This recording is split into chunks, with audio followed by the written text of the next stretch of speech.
আসসালামু আলাইকুম দর্শক, একটা ভিডিও দেখাবো, কিছুটা দেখাবো, জানি না এটি কতখানি দেখাতে পারবো, তবে দেখুন।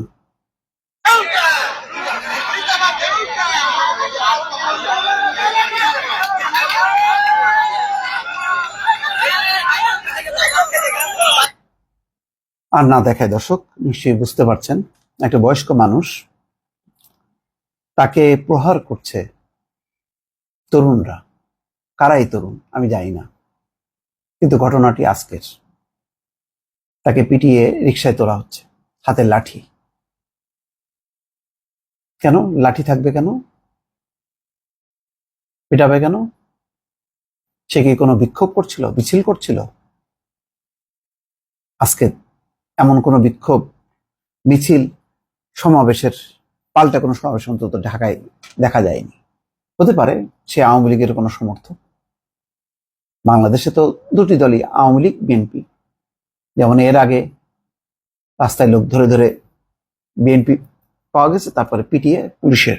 আজকে তেমনটাই হলো, এবং এটা আরো ন্যাক্কারজনক হলো। সিনিয়র সিটিজেনকে মারছে তরুণরা।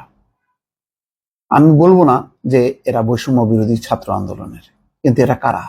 আজকে যখন নাকি এই ছবি সোশ্যাল মিডিয়াতে ছড়িয়ে যাচ্ছে, তখন ধারণাটা কি হচ্ছে, এর বদনামটা কার উপরে পড়ছে?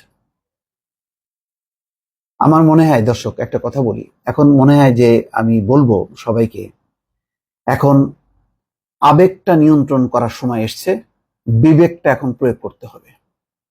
যার যার কাজ তাকে ঠিকভাবে করতে হবে, আর সেই ঠিকভাবে যাতে হয় সেই কারণে নেপথ্যে থেকে কাজ করতে হবে। আর প্রকাশ্যে এই অবস্থান, আমার মনে হয় যে দিনকে দিন কিন্তু মানুষের মধ্যে একটা বিরূপ প্রতিক্রিয়া শুরু হয়েছে। কয়েকদিন আগে আমি নিজে রাস্তায় আমাদের ছাত্রদের যখন ট্রাফিক নিয়ন্ত্রণটা করছিল, ছোট ছোট বাচ্চারা, আমার খুব খারাপ লাগছিল। আমি 2 দিন আমি তাদের খাবার কিনে দিয়েছি নিজের দায়িত্বে। এই কথা যখন কি আমি বললাম আমার পরিচিত কয়েকজনকে, তারা আবার ভিন্ন চিত্র বলল। তারা বলছে যে মনে হয় একটু বাড়াবাড়ি হচ্ছে, বারবার এক গাড়ি। মানে তার নিজের অভিজ্ঞতায় বলল যে সে বাসায় আসার পথে 4 জায়গায় তার গাড়ি থামানো হয়েছে, চেক করা হচ্ছে। আমি বললাম যে না, এখন হয়তো এত সমন্বয় নেই, হয়তো সেইভাবে তো আপনি চেক করছেন। বলে যে আমার চেক করে স্লিপ দিচ্ছে, স্লিপ নিয়ে আরেক জায়গায় যাচ্ছে, তারপরও চেক করছে। বিরক্ত হচ্ছে। আমার মনে হয় যে ছাত্ররা বাংলাদেশে একটা যুগান্তকারী পরিবর্তন ঘটিয়েছে, যেটা সত্যি আমরা অসহায় ছিলাম, জিম্মি ছিলাম। আমি এখনো হতাশ না, তারপরেও বলছি যে সতর্ক হওয়ার জন্য। সতর্ক হওয়ার সময় এসছে। যথেষ্ট আবেগ, ভালোবাসা প্রদর্শন করেছে।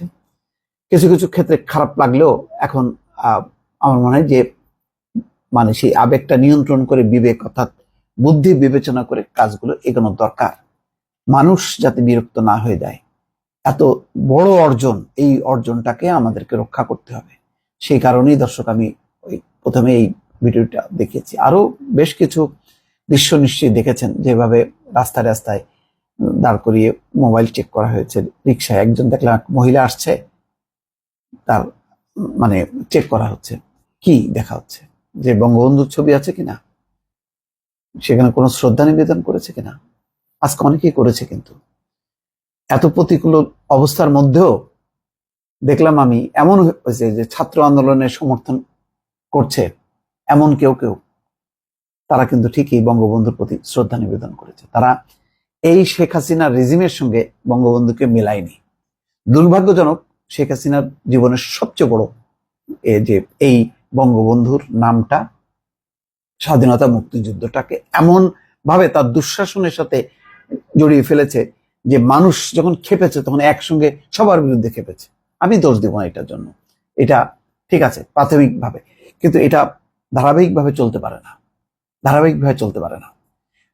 রাজনীতির অধিকার দিতে হবে, যার যার গণতান্ত্রিকভাবে শান্তিপূর্ণভাবে সে অধিকার প্রয়োগ করবে, জনমত সংগঠিত করবে, নির্বাচন হবে, নির্বাচনে যে আসবে জিতবে সে দেশ চালাবে, এটাই তো গণতান্ত্রিক পদ্ধতি।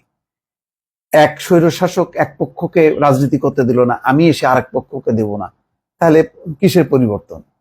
পরিবর্তন তো হইল না, সবাইকে রাজনীতি। বিষয়টা হলো যে আমি আবার সেই দুঃশাসন, সেই মাফিয়াতন্ত্র আনবো কিনা, সেই বিষয়টা হলো। অর্থাৎ পরিশুদ্ধ রাজনীতি করতে হবে। মনে রাখতে হবে যে ক্ষমতা চিরস্থায়ী না। আজকে অন্তর্বর্তী সরকার চিরদিন থাকবে না, সে 2 বছর পরে হোক, 5 বছর পরে হোক, তাকে ছাড়তে হবে। তারপরে কোন একটা রাজনৈতিক শক্তি আসবে ক্ষমতায়। তারা কারা? তারা কি আওয়ামী লীগ, নাকি বিএনপি, নাকি নতুন কোন রাজনৈতিক শক্তি আসবে? তো তারও আবার একটা শেষ হবে।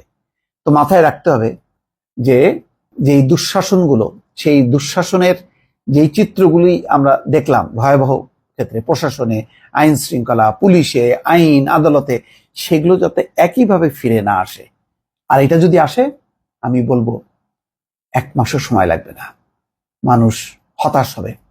শেখ হাসিনা 15 বছর পার করেছে, কিন্তু আবার যদি দুঃশাসনের পুনরাবৃত্তি হয়, তাহলে আমাদের এই ছাত্র সমাজ কিন্তু আবার জেগে উঠবে। তারা বলেছে যে তারা রোববারে স্কুলে ফিরে যাবে, শিক্ষা প্রতিষ্ঠানে ফিরে যাবে, কিন্তু তারা যে কোনো মুহূর্তে আবার প্রয়োজনে ফিরে আসবে রাজপথে। সুতরাং সাবধান। আবারও বলি, সাধু সাবধান।